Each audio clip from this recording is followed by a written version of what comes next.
కుర్చీ మీద కూర్చున్న కొత్త పెళ్లి కొడుకు ఏం చేస్తుండో చూసిర్రా? పెళ్లి పందిట్లనే రక్తదానం చేస్తుండో అన్న.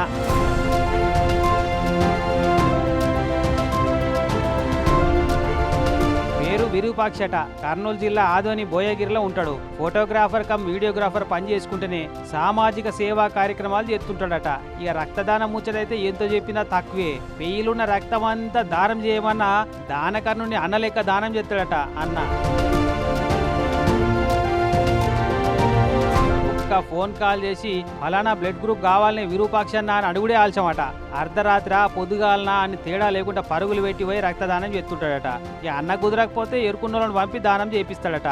జిల్లాలనే కాదు పక్క రాష్ట్రానికి పోయి రక్తదానం చేసిండంటే చూడు అన్న ఎంత గ్రేటో. అయితే మొన్న ఈ విరూపాక్షన్న పెళ్లింటే ఆ పెళ్లిలో కూడా బ్లడ్ డొనేషన్ క్యాంప్ పెట్టించి రక్తదానం చేసిండు అన్న.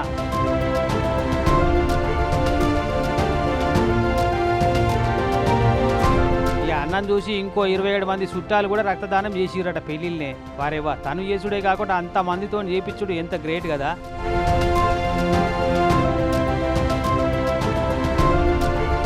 తిన్నామా పడుకున్నామా తెల్లారిందా అన్నట్టు మన కోసం మనం బతుకుడే కాదు, అప్పుడప్పుడు అందరి కోసం బతకాలే అనేదే ఈ అన్న కాన్సెప్ట్ అట.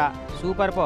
నీకున్న సామాజిక స్పృహ సమాజంలో సగం మందికి ఉన్న రక్తం దొరకక ప్రాణం పోయిందన్న సమస్య ఉండకపోవునే అన్న అని పెళ్లికి వచ్చిన వాళ్ళు ఈ ముచ్చట తెలిసిన వాళ్ళంతా తారీఫ్ చేస్తున్నారట. మరి చూసిరు కదా మన బాయిల నీళ్ళూట లెక్కనే ఊరే బ్లడ్ను డొనేట్ చేస్తే మన బాడీకి వచ్చే నష్టమే ఉండదట. మీదికెళ్ళి కొత్త రక్తం వస్తుంది అంటున్నారు డాక్టర్లు. కాబట్టి మీరు కూడా బ్లడ్ డోనర్ అయి ప్రాణదాతల లెక్క మారుర్రి మరి.